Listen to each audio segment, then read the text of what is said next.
bienvenidas y bienvenidos a otra sesión de paneles de RECA, del programa de mentorías. El día de hoy nos acompaña la doctora Itziar Arizaga, que es profesora de investigación en el Instituto INAOE, que es el Instituto Nacional de Astrofísica Óptica y Electrónica en México, Puebla. Es miembro del Sistema Nacional de Investigadores de nivel 3 y además es miembro de la Academia Mexicana de Ciencias. En este instante hace investigación en astronomía extragaláctica y además de eso en cosmología observacional y es directora del centro de investigación llamado Toltec, que tiene que ver con las actividades del GTM, que es el Gran Telescopio Milimétrico, y además de eso es la directora de las escuelas de astronomía para jóvenes de la IAU, que es la ISYA. Entonces, bueno, te podría seguir contando un montón de cosas sobre la profesora ISYA, pero yo creo que ya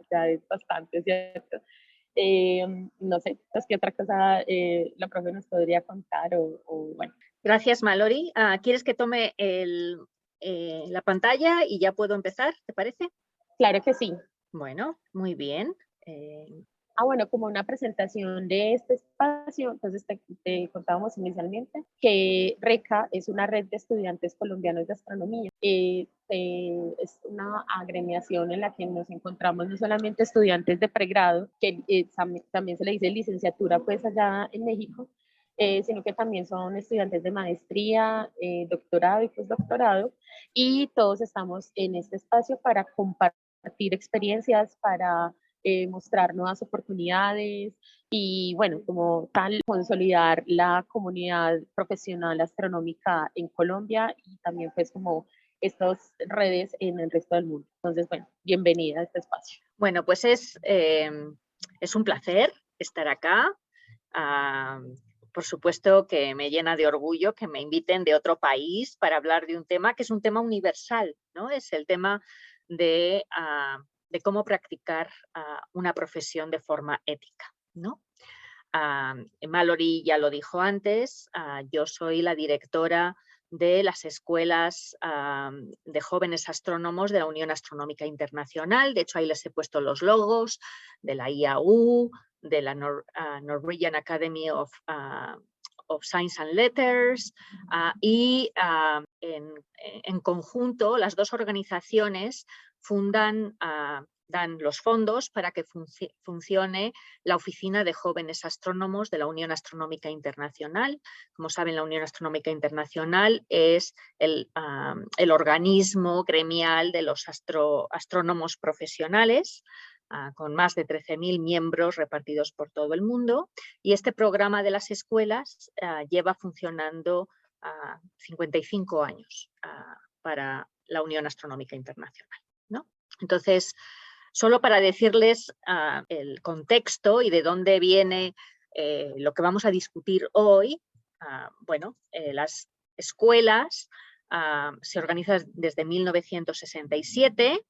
Aquí está Mallory, en la escuela que tuvimos en Colombia, que fue una de las últimas, la penúltima de hecho, la última la tuvimos en 2019 en China. Y este es un programa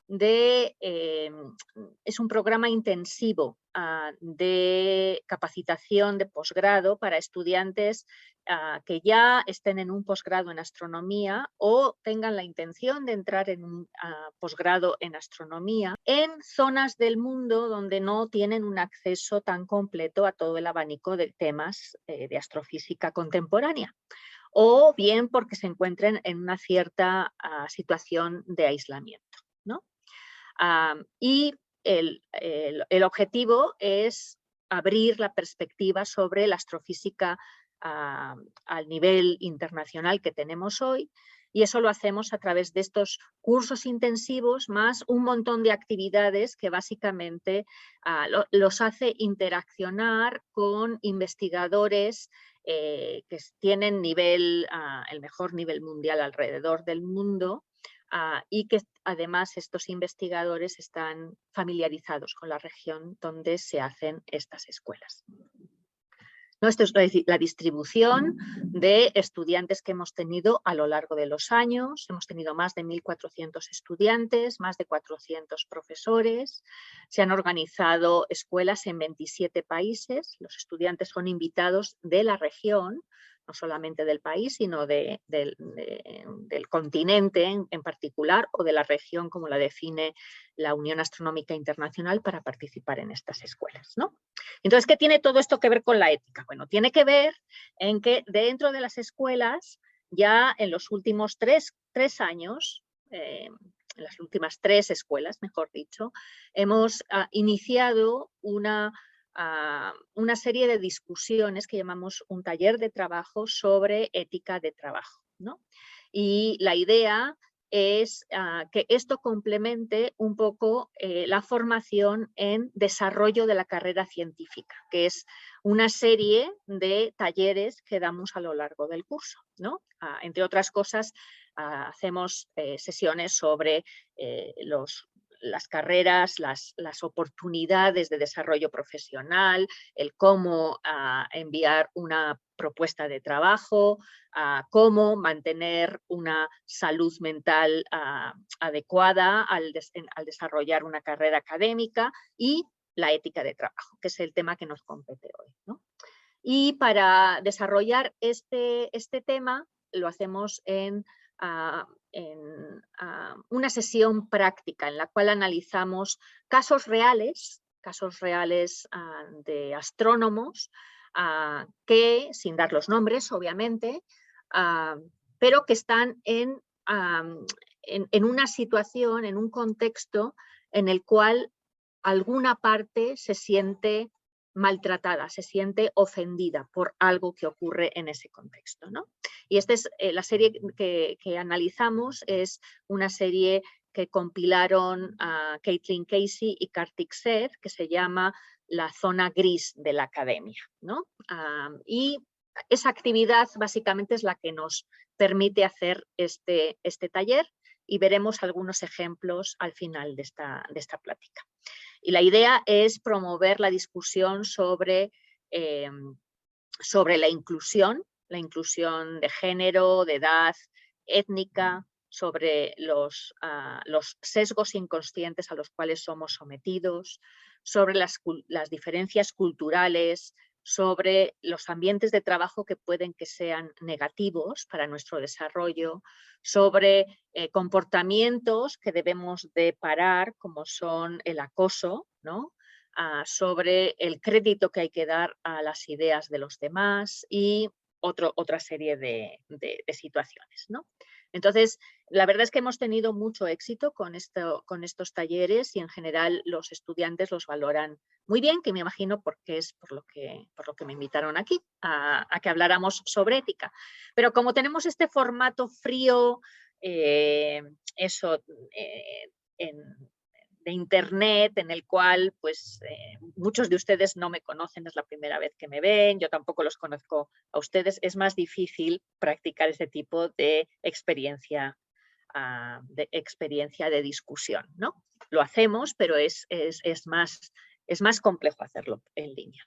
Entonces, se me ocurrió que íbamos a describir un poco cuáles son algunos de los conceptos recomendables sobre el comportamiento profesional, ¿no? Y lo primero es, este es un taller sobre ética, es una plática sobre ética, y entonces me gustaría pues definir qué es lo que es la ética. La ética es el estudio de lo que es correcto e incorrecto en el comportamiento humano, y se dice que es una disciplina dentro de la filosofía y dentro de la filosofía de los principios morales, ¿no? Y hay estudiosos que diferencian entre la ética y la moral, ¿no? La moral está relacionada con la sociedad y la cultura, pero básicamente la moral hace hincapié en los valores y el bienestar del individuo, mientras que la ética hace un hincapié en los valores de la sociedad y en la supervivencia y el bienestar de la sociedad, ¿no? La ética se considera que es universal. Yo la verdad es que en mi experiencia yo no lo veo que sea universal. Creo que siempre hay controversias sobre lo que es ético y lo que no es ético. Y se supone que hay una reflexión sobre la situación para decidir si es una situación correcta o incorrecta, ¿no? No es básicamente la aplicación de reglas sencillas. Valga decir que yo no soy una experta en ética.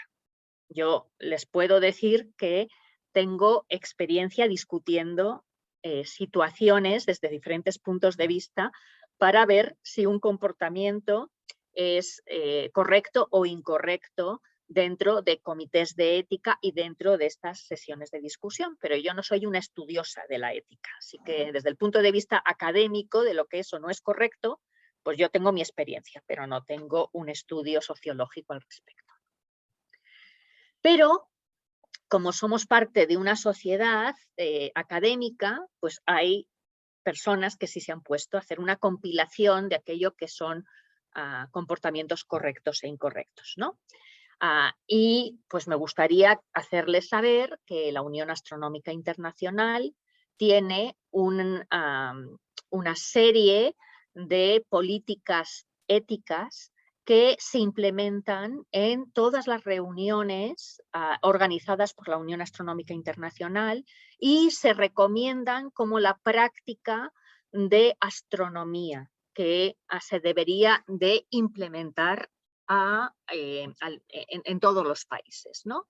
Y tiene que ver con investigación, tiene que ver con educación, tiene que ver con cómo se publica, con cómo se revisan los trabajos de los colegas, sobre cómo se hace divulgación científica.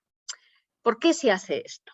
Bueno, se hace esto porque todos queremos que nosotros mismos y nuestros colegas tengan las mejores situaciones de trabajo como para que cada uno de nosotros nos podamos desarrollar profesionalmente en un ambiente productivo, ¿no? Entonces, trata de maximizar las relaciones de trabajo que sean propositivas, que lleven al beneficio de los miembros del grupo de trabajo y además a tener un trabajo contrastado, digno y válido, y trata de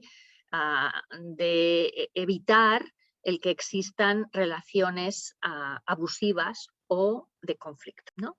Entonces vamos a ver algunas de estas recomendaciones, que son recomendaciones muy generales, ya lo van a ver, y por supuesto que el diablo está en los detalles, ahí es donde suele surgir el conflicto, ¿no? Creo que todos nos podemos estar de acuerdo en estas recomendaciones generales, como por ejemplo es la conducta de respeto con los demás, ¿no? Entonces, la IAU en particular dice que los astrónomos deben trabajar en un ambiente que es propositivo para la libre expresión y intercambio de ideas científicas, y debemos de promover la igualdad de oportunidad y el trato correcto y justo para todos los colegas, cualquiera que sea su género, raza, etnia, origen nacional, religión, edad, etcétera. Creo que todos en general estamos de acuerdo con eso, ¿no? Estamos de acuerdo con que todas las personas somos capaces de contribuir a hacer investigación o hacer trabajo en astronomía, trabajo profesional académico, y que a todos se les tiene que proveer un ambiente en el cual se puedan desarrollar perfectamente y respectivamente de otros aspectos personales, ¿no? La Unión Astronómica Internacional es muy defensora de que no exista el harassment, que no exista ¿cómo se dice? Ahora se me ha ido la palabra en español, el acoso, ¿no?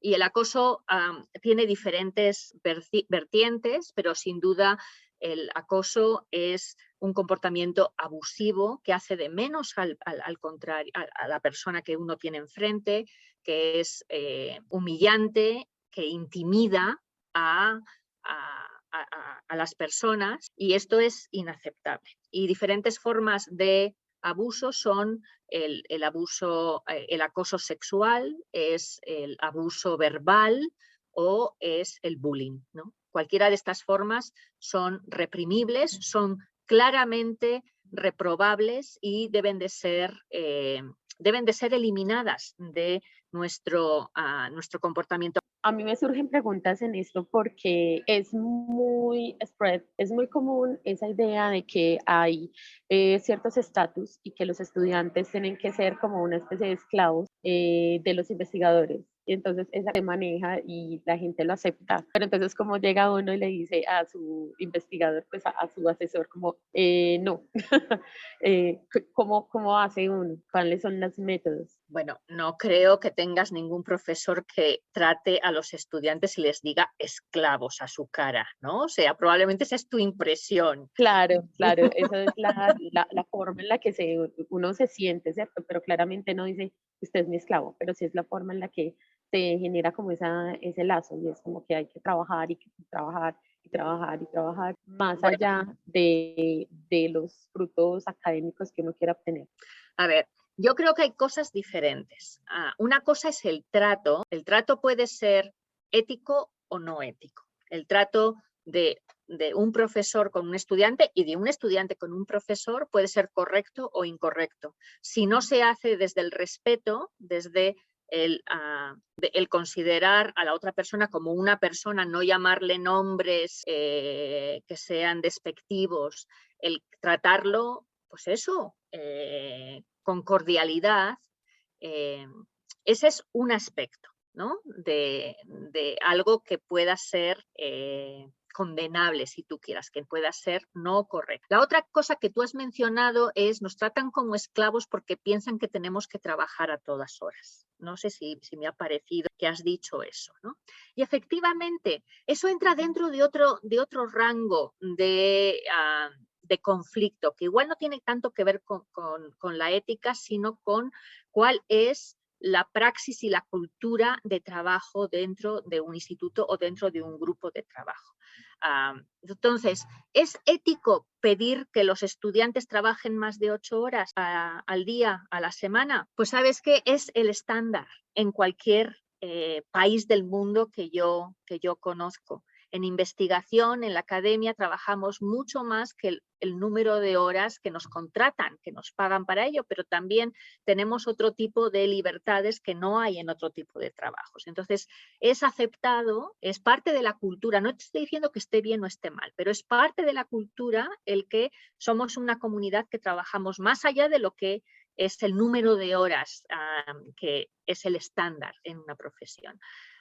Por supuesto que hay horarios abusivos y que son denunciables, ¿no? O sea, si a ti te dicen tienes que estar en el laboratorio de 6 de la mañana a 12 de la noche todos los días y tienes que estar aquí físicamente, claramente eso entra dentro de un tratamiento abusivo. Y seguramente en tu universidad hay un comité que analiza cuando hay una queja sobre si algo es ético o no es ético. Afortunadamente, todo este tema de la ética ya ha permeado en las instituciones como para que si algo se percibe por una parte como no correcto, se pueda denunciar y haya un grupo de académicos que lo analicen y decidan si es o no es ético y si es o no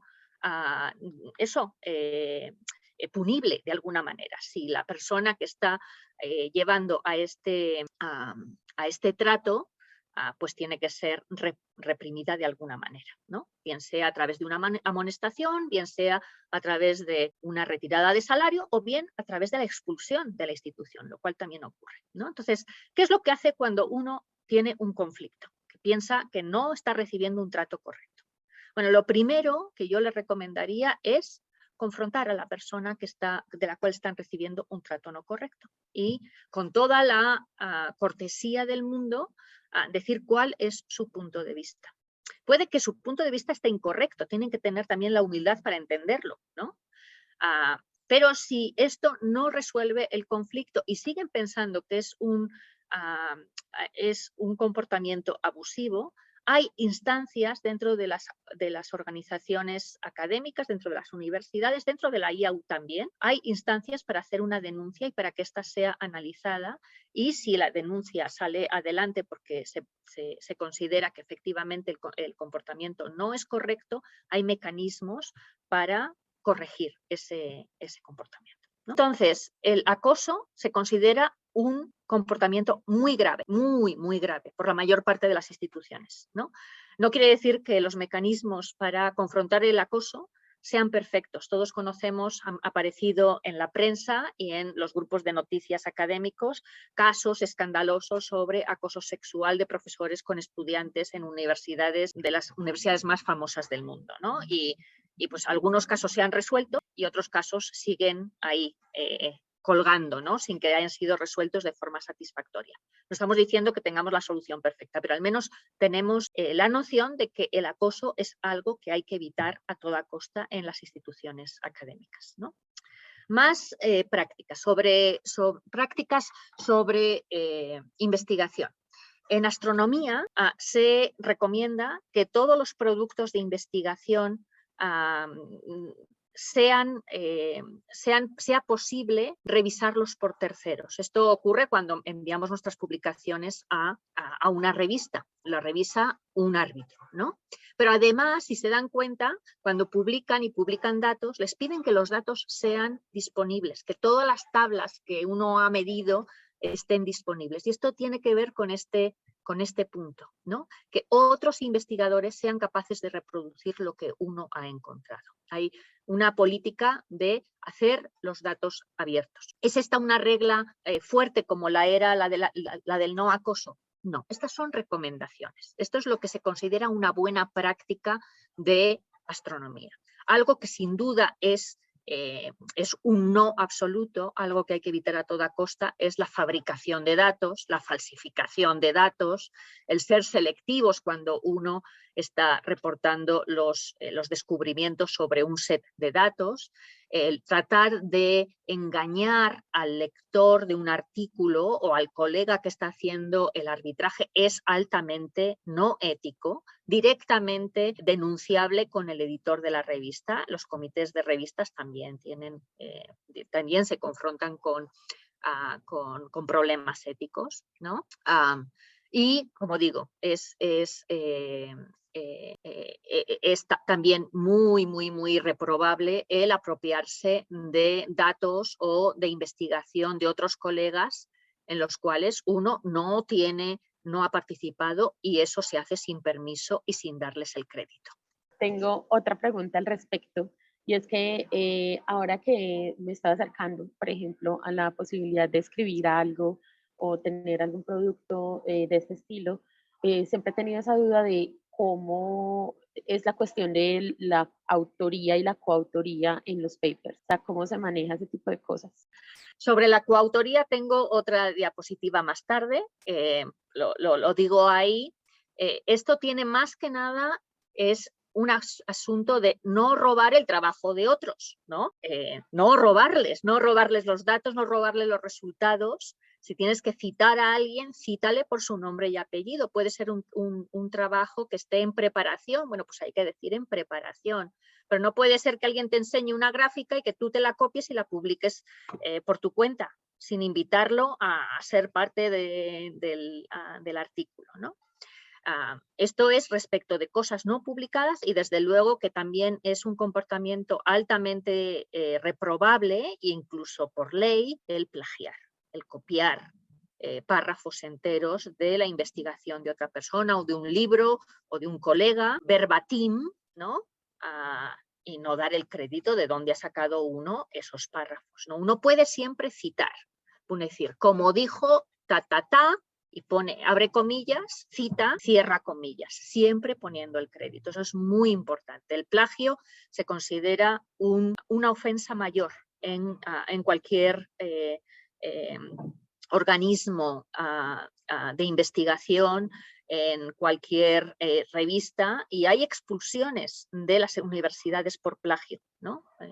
Incluso políticos que pierden sus cargos. En otros países parece como que tienen menos, menos reparos con esta brecha ética, que es una brecha ética importante. Publicaciones, que era lo que estabas preguntando, Mallory. Entonces, una de las recomendaciones de la IAU es siempre publicar trabajo original y no enviar el mismo trabajo a 2 revistas diferentes, ¿no? Para que lo mismo aparezca 2 veces. Igual los editores no se han dado cuenta. La mayor parte de las revistas de prestigio hoy en día tienen el detector de plagios y el detector de copias de trabajo activados, ¿no? Pero bueno, es una buena recomendación, ¿no? Es importante reconocer el trabajo de cualquier persona que ha hecho una contribución al trabajo que uno va a publicar. Entonces, esto va respecto de quién es quien tiene que ser el coautor de un artículo. Bueno, cualquier persona que haya hecho una contribución sustancial a ese trabajo, lo correcto es ofrecerle ser coautor del trabajo. ¿Qué es sustancial? Bueno, esa es la parte de los detalles que el autor primero, junto con sus colaboradores más cercanos, tiene que decidir qué amerita ser un coautor o qué amerita ser alguien a quien le agradecemos en la zona de agradecimientos del artículo, ¿no? Pero cualquier contribución tiene que ser agradecida. Se considera muy mala forma que alguien contribuya y no se le invite o se le agradezca de alguna manera la contribución que haya tenido a ese artículo. Ahora, es muy frecuente que los colaboradores más jóvenes no tienen la historia de cómo se gestó un proyecto en el cual ellos están trabajando. Conocen a su director de tesis, conocen a 2 o 3 colaboradores más cercanos, pero puede que al haber gestado el proyecto en el que están haciendo, hubo otras colaboraciones. Y esas colaboraciones, dependiendo también de su profundidad, puede que sean meritorias de ser un coautor del artículo. Entonces, sean siempre muy cuidadosos con excluir a personas que hayan hecho una contribución. Es algo que siempre tienen que discutir mucho con sus colegas más veteranos, aquellos que sí que tienen la historia sobre un proyecto, ¿vale? Entonces, importante, cualquiera que haya hecho una contribución sustancial, puede ser en la gestión del proyecto, debería de ser invitado para ser un coautor. Y aquí hay una cosa importante, los autores deben de ser responsables para dar correcciones de forma expedita a los artículos. Tienen la obligación y el derecho, todos los coautores, de revisar el artículo antes de que sea enviado a la revista. Deben de incluir referencias sobre el trabajo previo que ha posibilitado el idear el proyecto. Los datos de los que hacen uso tienen que ser referenciados apropiadamente. Y aquí hay lo de las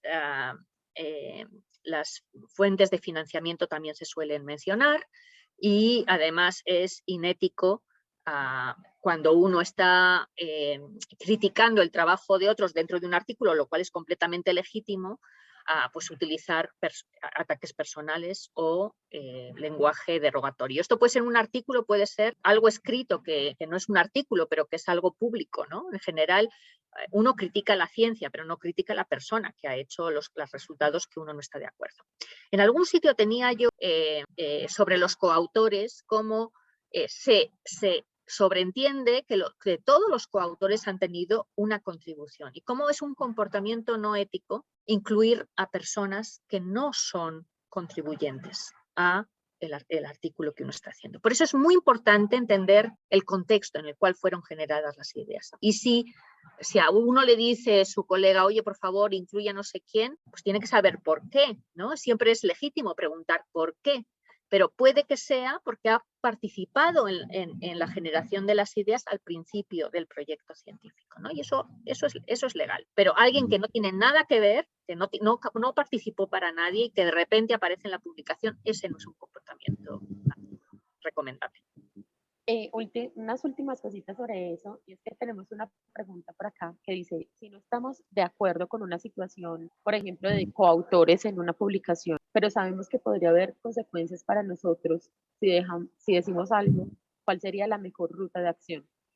Otra vez, hay comités de ética en todas las instituciones. O sea, si ustedes piensan que a ustedes les están imponiendo coautores que no tienen nada que ver con la investigación que están haciendo, y están seguros de que nunca contribuyeron en nada a la gestión de ese artículo, ustedes lo pueden denunciar. Ahora, se los digo desde ahora, esta es una situación que yo he visto muchas veces con, bueno, no muchas veces, porque afortunadamente no ha habido muchas denuncias al respecto, ¿no? Pero he visto en algunas instancias estudiantes quejándose de cómo les piden que pongan a alguien en un artículo, pero no entienden otra vez de dónde viene el proyecto y cómo se gestó el proyecto. Que sean también al mismo tiempo cuidadosos, ¿no? De que no se estén metiendo en una situación en la cual les piensan que solamente aquellos que han contribuido aquí y ahora son los que van a firmar un artículo.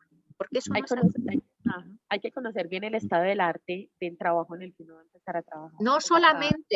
No solamente, dense cuenta que muchas veces ustedes llegan cuando empiezan sus estudios de posgrado, pero ese proyecto lleva funcionando 10 años, entonces no conocen la historia de cómo se gestó esas ideas en las cuales están trabajando ustedes ahora mismo, ¿no? Entonces, sean cuidadosos, ¿no?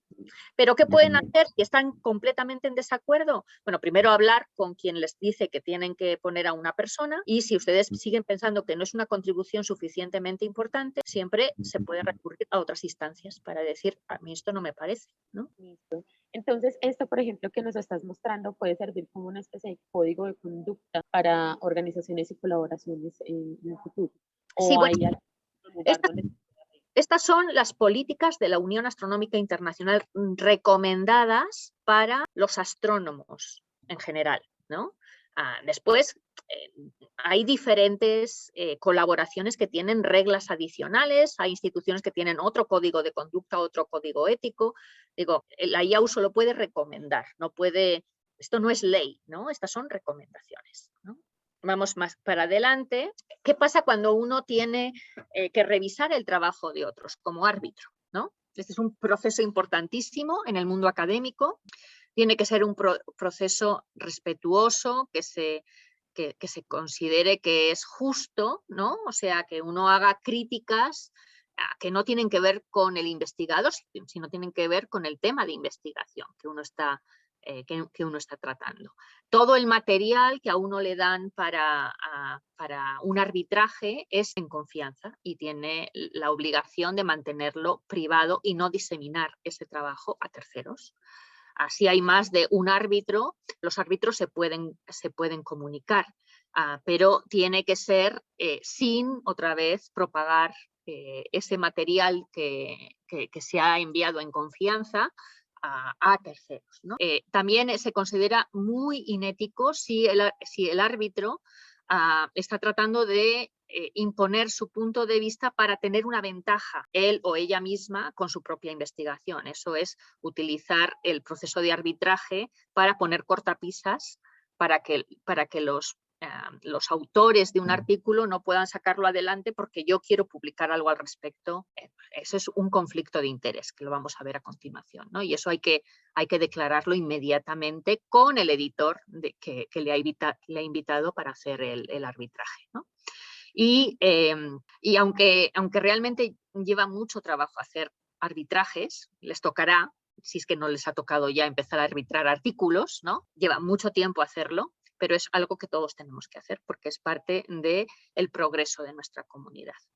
Y por último, la IAU hace énfasis que los árbitros deben de tener en cuenta, deben de ser conscientes de que existe el sesgo inconsciente como un posible juicio sobre otros, ¿no? Entonces, ¿qué es esto del sesgo inconsciente? Bueno, el sesgo inconsciente es cualquier opinión que tengamos preformada por estereotipos que hay en nuestra cultura. Y esto nos ocurre a todos. Todos tenemos estereotipos de alguna manera embebidos en nuestra forma de ver el mundo, ¿no? Y esto ocurre porque somos clasificadores naturales y tenemos nuestra experiencia de trabajar y de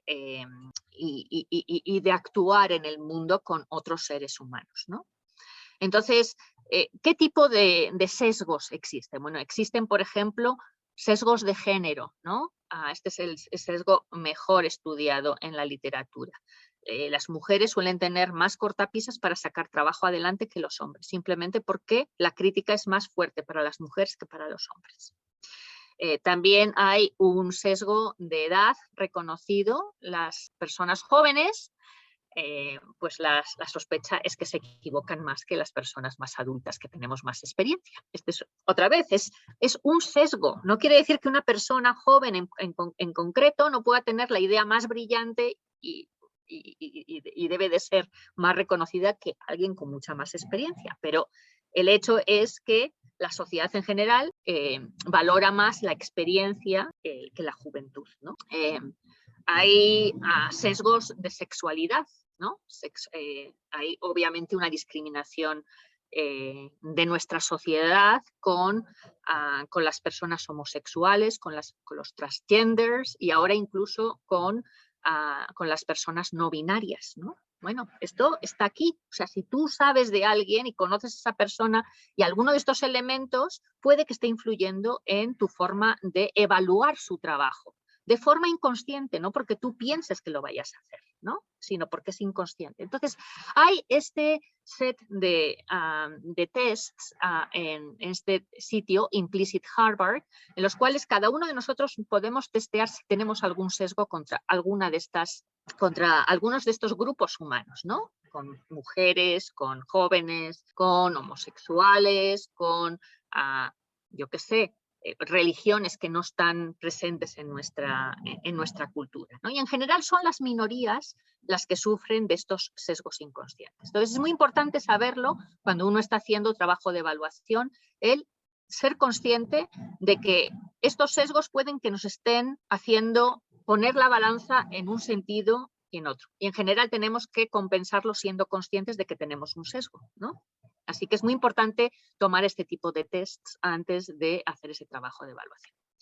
Y por último, una de las cosas muy importantes, esto no solamente en el mundo académico, sino en cualquier actividad humana, hay conflictos de interés. Aquí en este dibujo aparece el dinero de por medio porque parece que es el conflicto de interés por excelencia. En realidad, en el ambiente académico en el que nos movemos, el dinero no suele ser lo que mueve a la gente, pero hay otro tipo de intereses, como por ejemplo el que mis estudiantes progresen en su carrera académica, el que mi institución se vea beneficiada con nuevos miembros de un organismo nacional o internacional, ¿no? Siempre hay áreas en las cuales uno puede percibir que puede ser beneficiado directamente o indirectamente, cuando uno tiene que hacer alguna acción. Si eso ocurre, si uno identifica que uno puede ser beneficiado directa o indirectamente, lo primero que tiene que hacer es declararlo dentro del comité que uno esté o dentro de la situación en la cual uno haya sido invitado a hacer algo. Tiene que decir, pero yo resulta que mi padre trabaja en este mismo organismo. Bueno, después la persona que te ha invitado tiene que tomar esa información en contexto y en general cuando hay un conflicto de interés fuerte, familiar, estudiantes o una ventaja directa para la persona involucrada, pues normalmente uno se retira de hacer una valoración sobre aquello que le pueda beneficiar directamente, ¿no? El problema de la ética, y estas son las reglas que iba a presentar. Creo que ni voy a ir a los casos porque creo que va a ser mejor dejar el tiempo para las preguntas, ¿no? El problema de la ética es que las reglas son muy generales, son universales y el diablo, como decía, está en los detalles. Es qué pasa si me ocurre tal cosa y tienes un ejemplo concreto y siempre hay dos puntos de vista para ver aquello que está ocurriendo. Entonces, esto no es matemática, es interpretable y la interpretación depende del contexto en el cual ocurren los hechos, ¿no? La interpretación, además, puede cambiar también con el bagaje cultural. Por ejemplo, hay una gran diferencia de contextos geográficos, ¿no? No es lo mismo algo que ocurre en un país latinoamericano que lo que ocurre en un país musulmán o que lo que ocurre en un país anglosajón. ¿Por qué? Porque la cultura es diferente y lo que es aceptable en una cultura no lo es en otra. Hay cosas que son no aceptables en ninguna cultura. El abuso es una de ellas, ¿no? El acoso es una de ellas. pero el que tú tengas una conversación con otra persona a diferentes distancias, esto varía mucho de la cultura en la que está. Y también varía mucho del tiempo en el cual ocurre este comportamiento. Comportamientos que eran aceptables hace 50 años, hoy no lo son. Y comportamientos que hoy son aceptables no lo serán dentro de 50 años. Y esto hay que también tener esa capacidad de leer la situación para tratar de ver desde qué punto de vista algo puede ser aceptable para una persona y no aceptable para otra. Entonces, siempre hay dos puntos de vista en un conflicto. Y para resolver un problema ético que no sea una ruptura de una ley, las leyes hay que respetarlas, no hay discusión posible sobre ellas, ¿no? En general involucran conflictos éticos, pero hay cosas que no son en contra de una ley, pero se pueden percibir como un comportamiento no correcto, y para entender los puntos de vista de las diferentes personas se necesita empatía, ¿no? Y en general lo que ocurre es que las cosas no son o blanco o negro, sino que tienen este punto gris que es la interpretación de qué es correcto y qué no es correcto. En general, el trato tiene que ser correcto para las dos partes, ¿no? Y eso es lo que trata de buscar la ética, el que el trato y la relación sea correcta para las dos partes. Y cuando hay un conflicto, tratar de entender que hay dos puntos de vista diferentes que tienen que ser reconciliados, ¿no? Y luego me iba a ir con los casos, pero solo les voy a poner un ejemplo, ¿no? Este es un ejemplo friki que espero que les haga sonreír, ¿no? Este es un caso real. Y dice, Roberto se incorpora a un departamento de astronomía en una zona cálida del planeta desde su tierra natal fría y lleva regularmente unos pantalones muy cortos que los integrantes del departamento encuentran inapropiados para el mundo académico. Alientan al jefe de departamento a hablar con Robert, otra vez quieren resolver el conflicto. El jefe de departamento consulta con la dirección de la universidad y, no habiendo ningún reglamento que especifique lo que constituye una indumentaria apropiada o no, deciden no alertarlo de que su vestimenta crea malestar en el resto del personal. Roberto termina su contrato en la universidad sin ser consciente de haber armado un revuelo, pero habiendo visto sus posibilidades de permanencia coartadas. Aquí no se rompe ninguna regla. Es simplemente una percepción correcta e incorrecta. ¿Qué es lo correcto? Alertarlo, pero igual lo molesto. Pero él no está rompiendo ninguna regla por ir con una indumentaria de playa, pero al mismo tiempo está incomodando a todos sus compañeros y el personal universitario. Este es un ejemplo muy, si quieren, muy benigno, es real, ¿eh? Este es un comportamiento real, es un caso real, pero es un caso que no es de recriminación, pero es de alertar y dices, ¿quién está en lo correcto? ¿Quién hizo lo correcto? ¿Cómo se podría haber evitado este conflicto, ¿no? Este es el tipo de cosas que analizamos en nuestros talleres de la zona gris de la ética, ¿no? La zona negra de la ética, creo que quedó clara, son esos comportamientos que les dije, esto es altamente inaceptable, ¿no? Y hay otras cosas que dices, es una interpretación, ¿no? Entonces lo voy a dejar aquí, Mallory, y no sé si hay más preguntas. Que de los que están aquí presentes, pues pueden abrir el micrófono y participar. Pero yo igual tengo muchas más cosas por preguntar, porque en realidad me parece importante este tipo de cosas. Y ahí sería, por ejemplo, hablar un poco sobre la necesidad de tener cuotas, por ejemplo, para que haya cierta representatividad de los grupos. Entonces, por ejemplo, cuotas de género o cuotas de identidad de género o etnia. Eso como lo has visto. Yo sé que hay muchas posibilidades en ese respecto y hay personas del mérito, pero en realidad el mérito también está a ser parte de esas minorías. Sí, es una conversación interesante. Cómo se promueve la equidad, ¿no? La equidad de los diferentes grupos humanos que están representados en una sociedad. ¿Y qué es lo ético, ¿no? Y hay esta política que se ha implementado durante algún tiempo de cuotas o de promoción de minorías. En algunos sitios es mucho más exclusiva como cuotas, en otras simplemente es como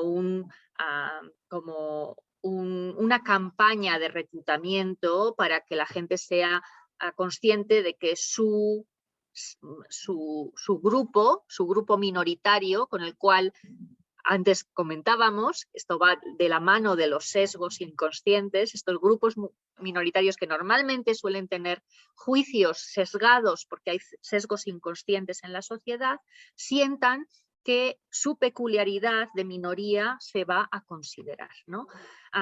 ¿Qué es ético? Realmente no lo sé, Mallory, no sé qué es ético. ¿Es ético tener cuotas? Es una política institucional si se establecen cuotas. ¿Está bien? Pues por una parte está bien porque garantizas que haya minorías que acceden a trabajos que normalmente no accederían a ellos, pero por otra está mal porque tienes que asegurarte que su perfil, que su capacidad de trabajo, que sus méritos de trabajo tengan el mismo nivel que aquellos que has rechazado, ¿no? Entonces, esto siempre es muy complejo, muy complejo de analizar y además ni siquiera es completamente objetivo, porque cuando estamos hablando del reclutamiento de diferentes personas, no estamos hablando del reclutamiento de las habilidades, estamos hablando del reclutamiento de personas de acuerdo a lo que han desarrollado a lo largo de sus carreras. Y entonces, el conocer quiénes son es imprescindible. Uno no puede involucrar una selección de doble ciego, como se puede hacer, por ejemplo, para contratar, se está haciendo actualmente, para contratar a los músicos de una orquesta. Se los pone a los intérpretes detrás de un telón, nadie sabe quién está detrás, el que está detrás del telón no sabe quiénes son sus jueces, los jueces no saben quién va a ser el juzgado, y entonces es, de alguna manera, una forma de quitar los sesgos. Hoy en día en los telescopios se está quitando los nombres de los proponentes precisamente para poder tener una selección de doble ciego, pero la selección de doble ciego no funciona en todos los sitios. Entonces, pues una forma de paliar el que no existan minorías es tener estas cuotas, ¿no? Yo en general soy reacia a pensar en cuotas fijas, ¿no? Como en el porcentaje, como muchas veces se hace en política, ¿no? Tiene que ser el 50% de mujeres, ¿no? No sé, no me gusta esa política, pero estoy hablando de mi posición personal. Creo que es mucho más sano promover el que las personas que hacen la selección sean conscientes de sus sesgos y tratar de revisar si una vez que se toman las decisiones no existe no hay algo que indique que realmente ha habido sesgos en funcionamiento. Claro, dando lugar a lo de opinión, en mi caso yo considero que sí está bueno tenerlo de las cuotas hasta el momento en el que ya sea normalizado, o sea, en el que sea natural y tranquilo hacer una selección desde la naturaleza de la persona que está participando y no porque tenga que cumplirse con unos estándares que están establecidos por institucionalidad. Pero bueno, es una cosa que siempre se tiene en la mesa y siempre hay que conversar.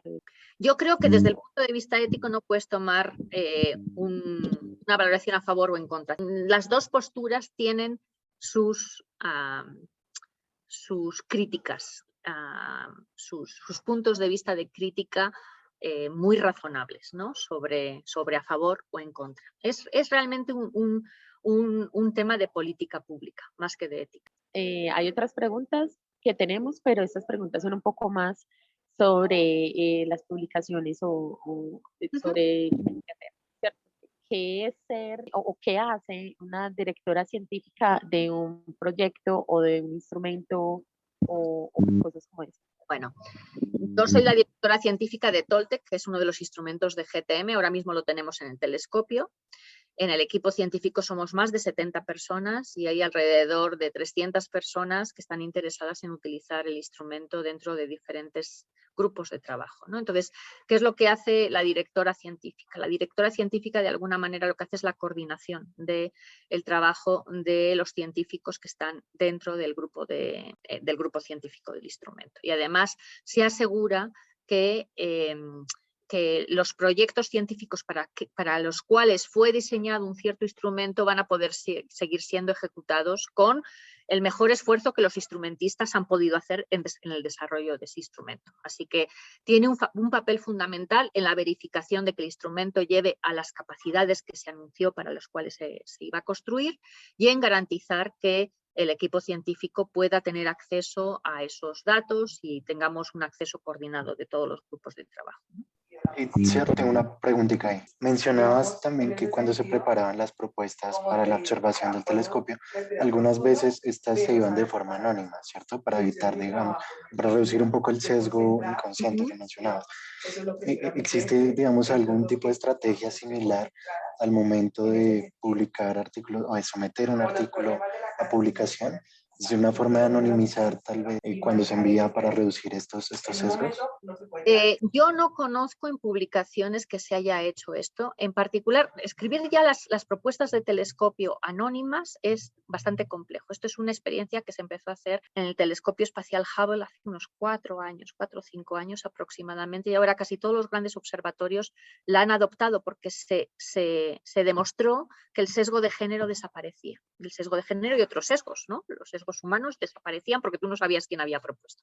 Claro, pero escribir el proyecto desde el punto de vista anónimo es muy difícil porque normalmente lo que hacemos es hacer referencia a resultados de proyectos anteriores que hemos llevado a cabo. Y eso ocurre también cuando escribimos un artículo, ¿no? Te apoyas en cosas que has utilizado anteriormente. Entonces, la forma de escribir artículos de forma anónima cambia completamente la cultura de cómo escribimos artículos. O sea, tú no tienes ningún problema en que tu nombre aparezca en el artículo después de que ha sido aceptado por el artículo está ya escrito y está escrito de esta forma impersonal y genérica, en el cual no puedes hacer la historia de cómo un proyecto fue evolucionando. Entonces, yo no conozco que en artículos se esté tratando de implementar la misma política, ¿no? de doble ciego. Sería cambiar completamente el estilo de cómo publicamos, sin duda ninguna. De todas maneras, yo creo que la parte más crítica, digo, es cierto que en todos los procesos se pueden eliminar los sesgos, pero la parte más crítica suele ser las contrataciones de personal investigador.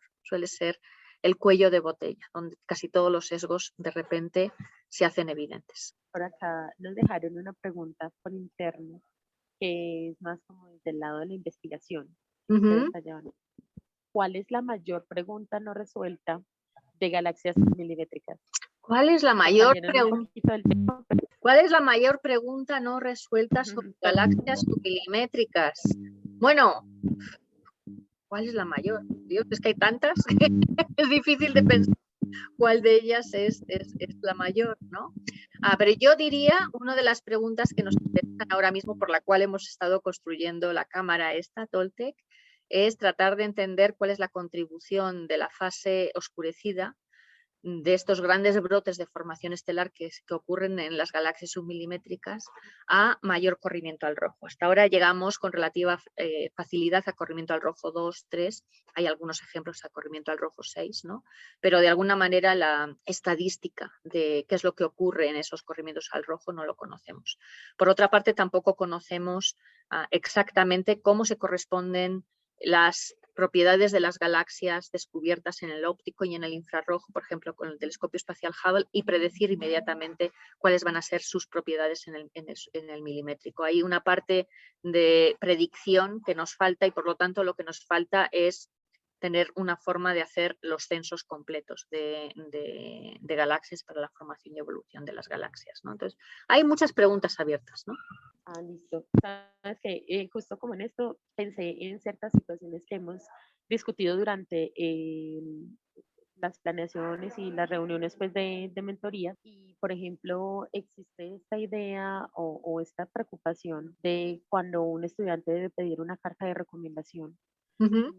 Forma en que los profesores pueden escribir cartas que puedan ser desfavorables para los estudiantes. Si bien es claro que los estudiantes pueden no no dar la talla como se dice acá, pues, pero existe como cierto tono o cierto límite en el que los profesores deberían hacer sus cartas o pueden definitivamente escribir las cosas pues como... O sea, el árbitro, la persona que ejerce de persona que ofrece una referencia, lo que no puede es ocultar su percepción de la persona a la cual está dando una referencia. Eso se considera poco ético. O sea, las cartas de recomendación, tú le pides a una persona que piensas que te va a escribir una buena carta de recomendación, es decir, que va a ser favorable a tu promoción, pero desde luego que no sabes qué es lo que va a ir en esa carta de promoción, de recomendación, porque las cartas son confidenciales, es una información confidencial de un profesor a un comité. Y ahí puede que haya aspectos que a ti te gustaría que no fueran mencionados, pero ni modo, es la experiencia de la persona a la cual le has pedido que ofrezca testimonios sobre tu valía y tu desempeño. Y ahí habrá cosas pues, que igual no son tan positivas. Entonces, ¿es no ético escribir cartas que realmente mencionan cosas negativas? No, todo lo contrario. Se considera no ético no mencionar aquellas cosas negativas que tú sabes que pueden tener una influencia sobre un comité. O sea, aquí hay una relación de confianza, si tú quieres, ¿no? De confianza de que la persona que ofrece el testimonio está dando un testimonio verdadero. Y si ocultas información que es crítica, eso se ve muy feo por cualquier comité que, ¿sabes? Tú quieres no sé quién, vamos a ver si lo contratamos, no lo contratamos, si viene de postdoc, y resulta que después es una persona súper problemática y todas sus cartas ni siquiera tenían ni media comita que te alertaran sobre características de personalidad que puede que hagan un clash en tu institución. Eso se ve muy feo, ¿no? Entonces, no, una persona que da una carta de referencia tiene completa libertad en dar su impresión sobre la persona, como la ve. Entonces, ¿qué hace uno cuando es un estudiante? Pues te asegura de pedir cartas de recomendación de personas que te parece que tienen una buena opinión sobre ti. Nunca pides una carta de recomendación de alguien que dices, pues vete a saber, ¿no? Porque casi ni me conoce, ¿no? Pues no se la pida. Claro, y personas con las que uno haya trabajado y que de verdad vean cuál es la valía que tiene desde la academia. Claro, que pueden hablar sobre su experiencia personal con ese estudiante o con ese postdoc o con esa persona, ¿no? Sí, muy importante. Algo que mencionaste, Itziar, un poco relacionado con la propiedad intelectual, que digamos lo tocan un poco dentro de este código de conducta que propone la IAU, y es que si tienes un código, si tienes datos, pues hazlos públicos también para verificar pues que lo que escribiste en tu documento, en tu artículo, pues se puede verificar. Que eso no sé qué tan nuevo sea, porque digamos en otras áreas de la física, digamos, existe la costumbre de que se hacen códigos cerrados y permanecen cerrados dentro de los grupos de investigación, y esos códigos no se publican ni nada. Y no hay forma, digamos, de verificar si los resultados que están publicando, pues, qué tan verídicos son. Eso, digamos, en estos últimos años se ha venido un poco digamos, desvaneciendo con la idea del open source y digamos, la idea de hacer todo público y verificable. Entonces, no sé, digamos, si pues es posible que otras áreas en la física, no solamente en la astrofísica, quizás adopten, digamos, algunas de estas líneas que propone la IAU, o qué tan factible sería, digamos, qué impacto ha tenido esta ola del open source en las ciencias en general. A ver, es una recomendación otra vez, no es un crimen. Si tú tienes un código no lo quieres hacer público. No es un crimen si tú has hecho una manipulación de los datos con ciertas técnicas, explicas las técnicas, pero no haces las imágenes públicas. Otra vez, estas son recomendaciones sobre cómo tener una mejor comunidad, pero por supuesto que hay gente que tiene sus códigos privados que no publica open source, pero todos conocemos códigos fantásticos completamente abiertos para que cualquier persona los utilice, ¿no? Desde la paquetería de reducción de datos, yo que sé, AstroPy, olvídate, AstroPy es maravilloso, o StatPy, ¿no? Ahí tienes miles de recetas de cómo hacer cosas, ¿no? Cloudy, el código de fotoionización que ha sido público pues, desde hace 30 y tantos años, 40 y tantos años, ¿no? O sea, creo que hay una tradición en astrofísica de compartir no solamente los datos son públicos después de un año de haber sido adquiridos en casi cualquier observatorio, ¿no?